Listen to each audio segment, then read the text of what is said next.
और बेहतर होगा, हर कदम पर भारत और भी सशक्त होगा। मेरे प्यारे देशवासियों, जन भागीदारी की शक्ति से बड़े बड़े संकटों का मुकाबला किया जा सकता है। मैं आपको एक ऑडियो सुनाता हूं।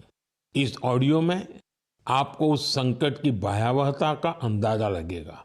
वो संकट कितना बड़ा था, पहले वो सुनिए, समझिए। आखिर ये जो जुल्म हुआ 2 साल तक, जुल्म तो 5-7 साल से शुरू हो गया था, मगर वो शिखर पर पहुंच गया है 2 साल में, जब इमरजेंसी लोगों पर ठोक दी और अमानुषी बर्ताव लोगों के साथ किया गया। लोगों के स्वतंत्रता के हक छीन लिए गए, अखबारों को कोई स्वतंत्रता न रही, न्यायालय बिल्कुल निर्बल बना दिए गए और जिस ढंग से 1 लाख से ज्यादा लोगों को जेल में बंद कर दिए और फिर अपने मनमानी राज की ओर से होती रही, उसकी मिसाल दुनिया के इतिहास में भी मिलना मुश्किल है। साथियों, ये आवाज देश के पूर्व प्रधानमंत्री श्रीमान मोरारजी भाई देसाई की है। उन्होंने संक्षेप में लेकिन बहुत ही स्पष्ट तरीके से इमरजेंसी के बारे में बताया। आप कल्पना कर सकते हैं वो दौर कैसा था। इमरजेंसी लगाने वालों ने ना सिर्फ हमारे संविधान की हत्या की, बल्कि उनका इरादा न्यायपालिका को भी अपना गुलाम बनाए रखने का था। इस दौरान लोगों को बड़े पैमाने पर प्रताड़ित किया गया था। इसके ऐसे अनेक उदाहरण हैं जिन्हें कभी भी भुलाया नहीं जा सकता। जॉर्ज फर्नांडिस साहब को जंजीरों में बांधा गया था। अनेक लोगों को कठोर यातनाएं दी गई। मिसा के तहत किसी को भी ऐसे ही गिरफ्तार कर लिया जाता था। स्टूडेंट्स को भी परेशान किया गया। अभिव्यक्ति की आजादी का भी गला घोंट दिया गया।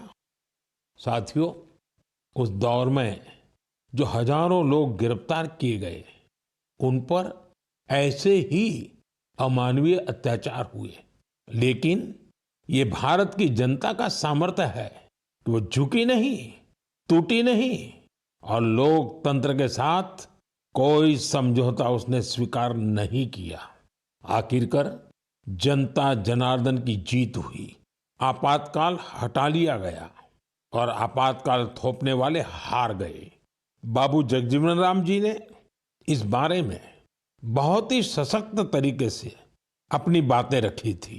बहनों और भाइयों, पिछला चुनाव नहीं था, भारत की जनता का एक महान अभियान था। उस समय के परिस्थितियों को बदल देने का, तानाशाही के धारा को मोड़ देने का और भारत में प्रजातंत्र की बुनियाद को मजबूत कर देने का। अटल जी ने भी तब अपने ही अंदाज में जो कुछ कहा था, वो भी हमें जरूर सुनना चाहिए। बहनों और भाइयों, देश में जो कुछ हुआ उसे केवल चुनाव नहीं कह सकते। एक शांतिपूर्ण क्रांति हुई है। लोक शक्ति की लहर ने लोकतंत्र की हत्या करने वालों को इतिहास के कूड़ेदान में फेंक दिया है। साथियों, देश पर इमरजेंसी थोपे जाने के 50 वर्ष कुछ दिन पहले ही पूरे हुए हैं। हम देशवासियों ने संविधान हत्या दिवस मनाया है। हमें हमेशा उन सभी लोगों को याद करना चाहिए जिन्होंने इमरजेंसी का डटकर मुकाबला किया था। इससे हमें अपने संविधान को सशक्त बनाए रखने के लिए निरंतर सजग रहने की प्रेरणा मिलती है। मेरे प्यारे देशवासियों,